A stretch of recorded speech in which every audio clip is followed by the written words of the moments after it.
At Peaceful Medical Center, Dustin and the one-eyed man were drinking when Heist phone rang suddenly. "Hey, Dustin! Ms. Nicholson is in danger! Hurry up! We need your help!" Lyra shouted, as soon as the call connected. "Danger? What's going on?" Dustin frowned. "It's all because of you. Ms. Nicholson was worried about your safety, so she personally approached Sir Spanner to talk to him. She hasn't come out since then. I think she is in danger." Lyra sounded urgent. What the hell was she thinking? I told her it was none of her business. Why is she looking for trouble?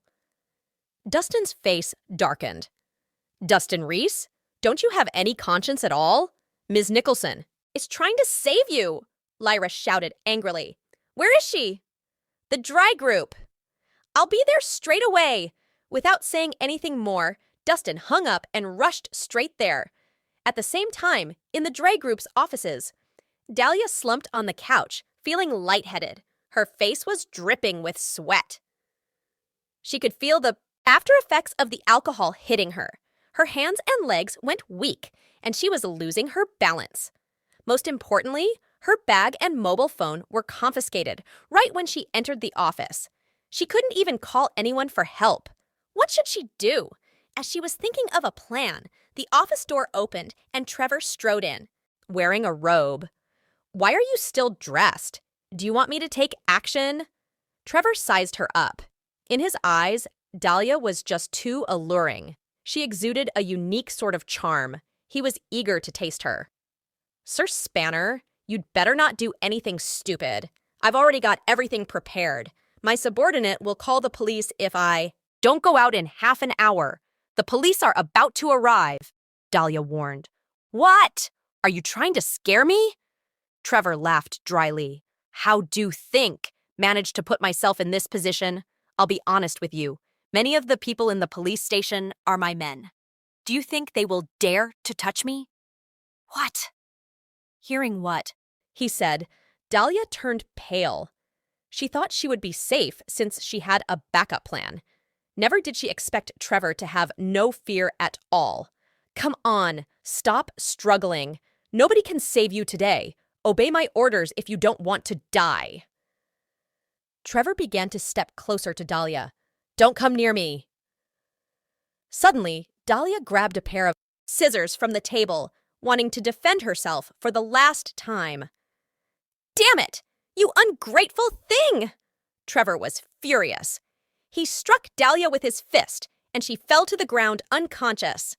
Then he trapped her under his huge body.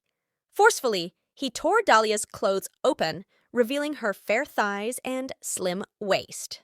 Just as he was about to reach out and explore her body, a loud bang rang out, and the door was kicked open.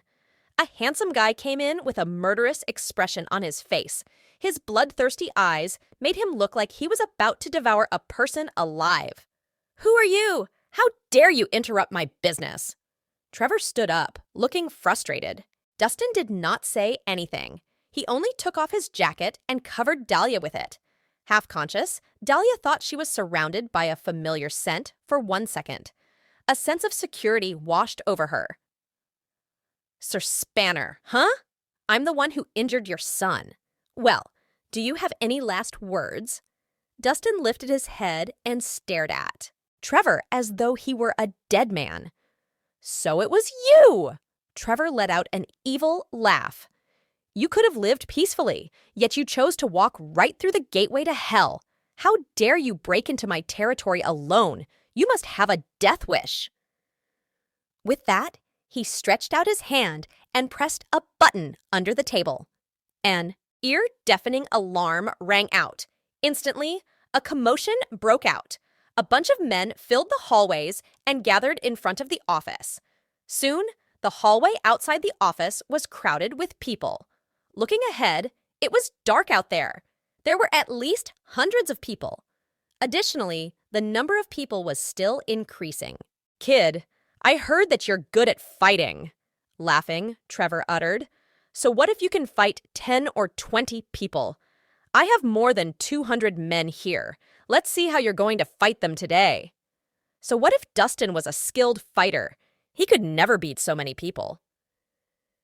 It seems like you're prepared, glancing at the people. Dustin remained calm. But nobody can stop me from killing you. You're surely a bold one. Let's see what you've got. Attack! Hearing Trevor's order, all the men started rushing toward Dustin. Stop! Suddenly, a roar echoed across the room, followed by a few gunshots. Everybody was shocked upon hearing the gunshots, and they automatically spread out. An elderly man with white hair strode over, dressed in a suit. Behind him were a few fierce-looking shooters. Mr. Anderson, why are you here? Seeing Hunter, Trevor immediately smiled and went up to greet him. Everyone knew that Hunter was the president of the Swinton Group. He was one of the mighty. 3! He could make the whole Swinton shake with a stomp. Get lost! Ignoring Trevor, Hunter directly walked up to Dustin. Anxious, he asked, Mr. Rhys, are you okay? I'm fine. Why are you here? Dustin was slightly shocked. I heard you're in danger, so I immediately rushed here. Thank God I'm in time. Hunter wiped his sweat, looking worried. If anything happened to Dustin in his territory, he would be doomed as well. Chapter 22.